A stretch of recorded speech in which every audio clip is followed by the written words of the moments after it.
One of the main things that yoga has really helped me with is having a healthy relationship with myself.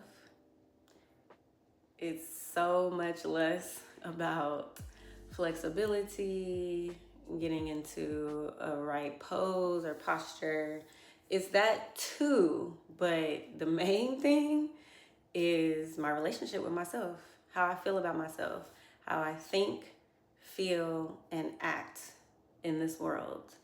Practicing yoga has helped me and continues to help me in being honest and real with myself about how I am thinking, how I am feeling, and how I am acting in this world. And all of those things make up who I am being, who I be, who am I. That is the self inquiry of yoga.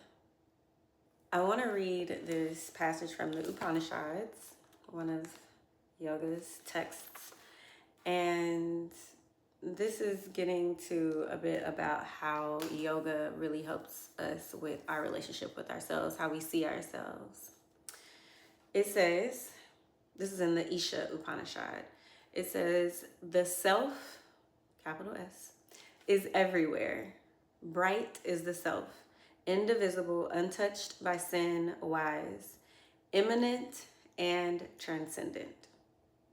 He it is who holds the cosmos together, or the self it is who holds the cosmos together. In dark night live those for whom the world alone is real. I'm going to repeat that again. In dark night live those for whom the world without alone is real. In night darker still, for whom the world within alone is real. The first leads to a life of action, the second to a life of meditation. But those who combine action with meditation cross the sea of death through action and enter into immortality through the practice of meditation. So have we heard from the wise. Okay? I really appreciate this because it's highlighting the reality of what yoga is, and it's really both meditation and action. It is both awareness of and alignment with the inner and the outer.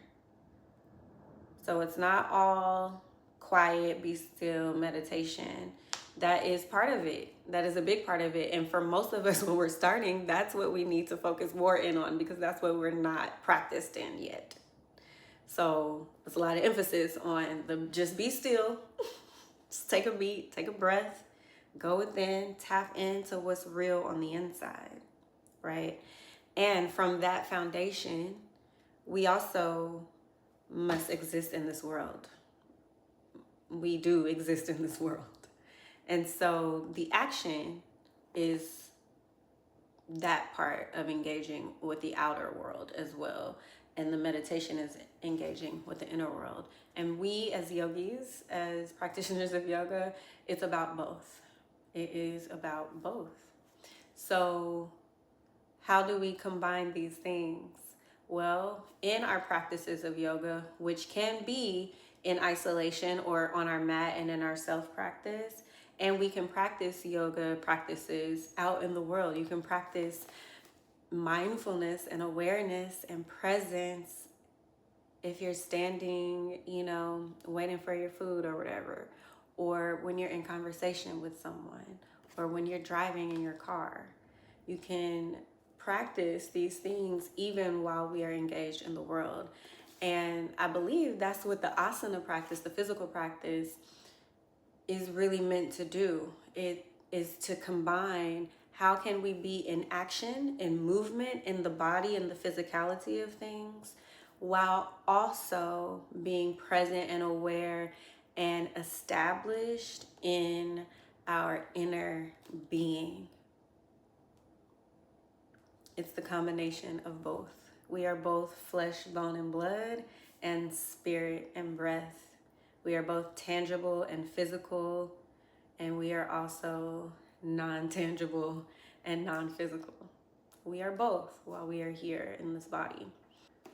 So there are three main things that are the primary factors of helping us to combine both this inner awareness and alignment and our external awareness and alignment. And what the yoga practices help us do is be aware of these three things and be honest with ourselves about these three things. What is dominating my thoughts? What is dominating my feelings? And what is dominating my actions? Another way to put that, what am I most often thinking about? Where does my mind most often go towards? How do I think about things? Is my thought usually something that is uplifting and feels good, is positive, is optimistic, is seeing the best of things? Are my thoughts usually on the other end of that spectrum? Are my thoughts usually about, am I speaking about myself in a way that, I wouldn't speak to someone else that I loved? Or am I speaking to myself in a way that is very loving and pouring into myself, speaking life and encouraging? Am I being my own best friend in my mind and in my thoughts? Or am I being my own worst enemy in my mind and in my thoughts? So that's first. Where am I generally living mentally? The second, where am I generally living emotionally with my feelings? Where are you generally with how you feel? Where's your mood generally? Is your mood, like if you had to be around yourself all day, would you like it? Are you a good mood, or are you a mood that's like, draining, down, energy, and we're all along the spectrum, and we, so the question is, where do I primarily live? When I wake up in the morning, where am I generally? Before I go to bed at night, where am I generally? When I'm at work or doing my job or whatever, where is my energy, my mood, my emotional space generally? And these practices of meditation and just being still, going slower, doing one thing at a time, paying attention to the present moment, those practices help us to simply just be more aware of the internal world and what's going on with our thought space and our emotional feeling space. And the last one is that same awareness we can start to apply to our actions. What are you doing with your time and with your body, with your actions? What is your behavior when you wake up in the morning? What is your behavior a few hours into your day? What is your behavior? How are your actions? What is your behavior the last few hours of the day? What is your behavior when you're with your family? What is your behavior when you're with your colleagues and coworkers?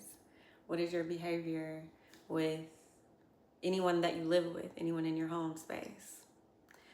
What is your behavior generally in your day-to-day, regular, everyday life? Where are you living at with your behaviors? And it is a real practice for a period of time to simply be aware, take stock of what's happening without needing to call it right or wrong. And it's okay to fairly say like, oh, that emotion doesn't feel so good. That thought doesn't feel so good. And still not call it a bad thought. It just is a thought that is this feeling. It just is. I'm being aware. It's not good or bad, it just is. And if you do that for some time, you'll start to want to lean more in the direction of what you want to, as opposed to it being something that you're not really aware of, or that you're not paying attention to, or that you don't think even matters. And the most important thing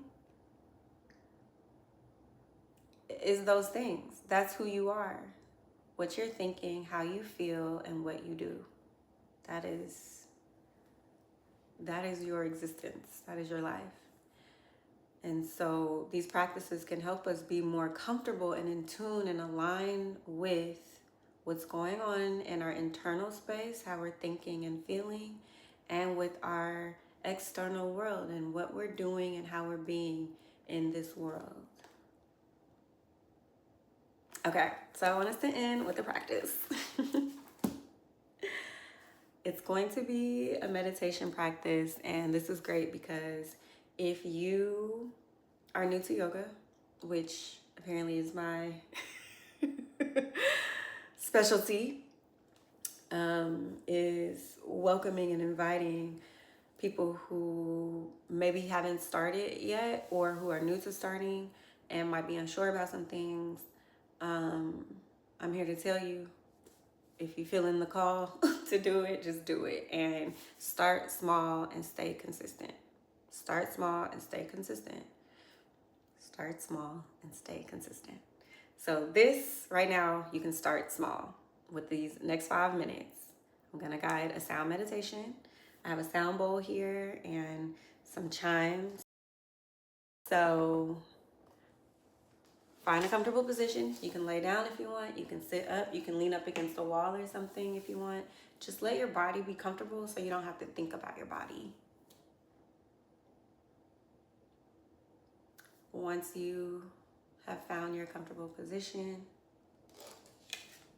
you can close your eyes if that feels good. And we close the eyes because we are intending to go within, to look within. So shutting off the eyes from the external world is one way where we can start to redirect our focus and attention to being inside the self.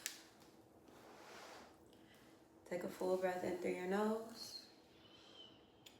Open the mouth, long exhale.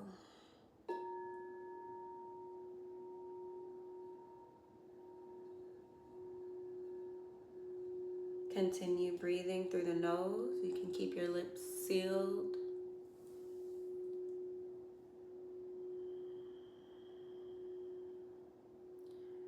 And if you are unsure of what to pay attention to, just pay attention to the sound and how it feels in your body.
Feel your hands, your feet, your arms, your legs.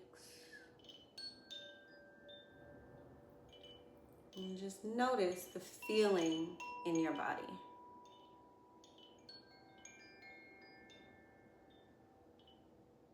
Start to deepen your breath.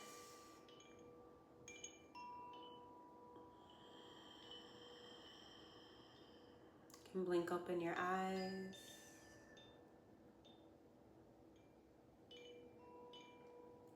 And just give thanks for giving yourself a few minutes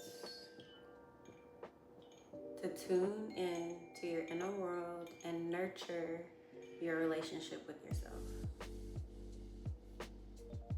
Peace and blessings. Be well.